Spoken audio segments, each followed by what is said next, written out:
The Houston Texans will take on the Steelers in Pittsburgh in an AFC Wild Card playoff game next Monday night. The Texans closed out their regular season with 9 straight victories, including Sunday's 38-30 win over the Indianapolis Colts. To discuss the game, the season, and the upcoming playoffs, we are joined now by Houston Press writer and Believe in Astros podcast co-host Jeff Balke. Hi, Jeff. Happy New Year. Good morning, Craig. Happy New Year. First of all, once it was clear at halftime Sunday that the Jags were going to win the division, the Texans sat most of their regulars in the second half and won anyway. Is that encouraging from a depth perspective heading into the playoffs? To some degree it is. I think the main thing that we saw was that the Texans, defense yesterday wasn't great. I think their biggest weakness in depth is probably in their secondary. They're so good in their starting lineup in their secondary that when it's hard for us to watch somebody get open against them because nobody typically does. And it affects their pass rush as well because they can't defend as well on the back end. So, yeah, I think winning, of course it was against the Colts and a rookie quarterback. But, we'll take the win. The win gives them the 5 seed, which allows them to then go to Pittsburgh, which I think is probably the favorable matchup for them if you had to ask them in private what they thought. I'm sure they probably thought Pittsburgh was the ideal of all of them. The Texans definitely missed Lassiter in the lineup yesterday, if anybody. Yeah. And Derek Stingley for a half.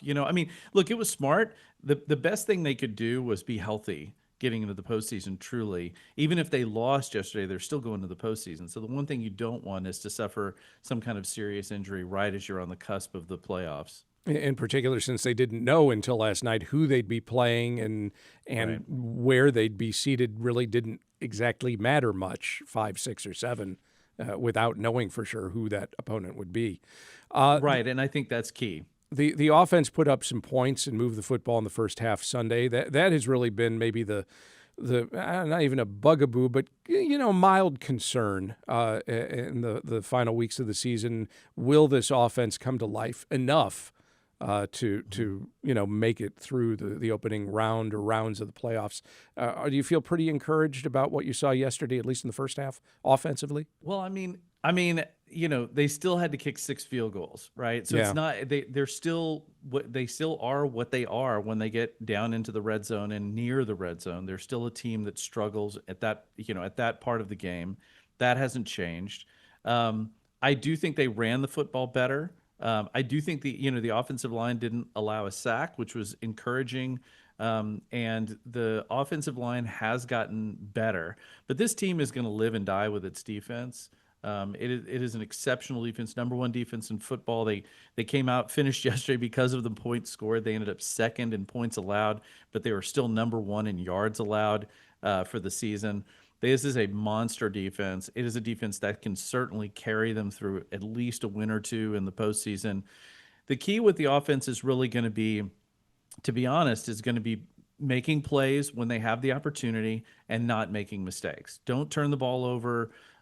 Make the good, smart play. I know that's probably not something that a lot of fans want. Fans want them to open up the playbook, throw the ball downfield. If they can, they will. We've seen them do that. The key is don't turn the ball over. You've got a defense that's exceptional. They're holding teams to, under 18 points a game. If you can just score 20, which is not a lot in the NFL, you're going to win most of those games thanks to your defense. That does mean, though, getting into the end zone probably once or twice. You're not going to see Keamy Fairbairn kicking 6 field goals every week. Not every week, no. It's nice to know that you have a kicker who can do that. But also you have to think about what happens if there's inclement weather. If you've got a windy day that's making kicking field goals more difficult, which will happen in the postseason when you're not playing every game indoors. So I think, they're going to have to put the ball in the end zone. The biggest thing I think for the Texans is they need to keep winning the turnover battle. The turnover battle is one of the most key statistics to victory in this sport, particularly in the postseason. Typically, if you turn the ball over less than your opponent, you have a much better chance of winning than if the opposite is true. The Texans are a wild card team for the first time. Their previous playoff appearances were as division champs. Does it make any difference? Yep.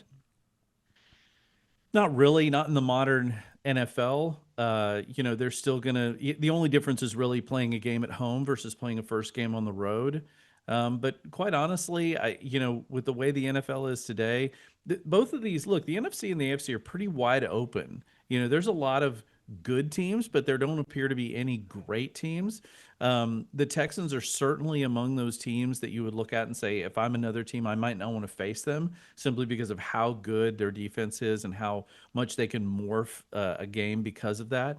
So I think there are a lot of teams that are out there that, look, the Bills are, not a top seed. There's a lot of teams that are going to be good in the postseason. Wouldn't shock me if, we have a Super Bowl that's got a number 5 or 6 seed versus another number 6 or 7 seed. That's kind of how wide open and how much parity there is in the NFL right now. You mentioned the Steelers might be a pretty good matchup for the Texans. How come?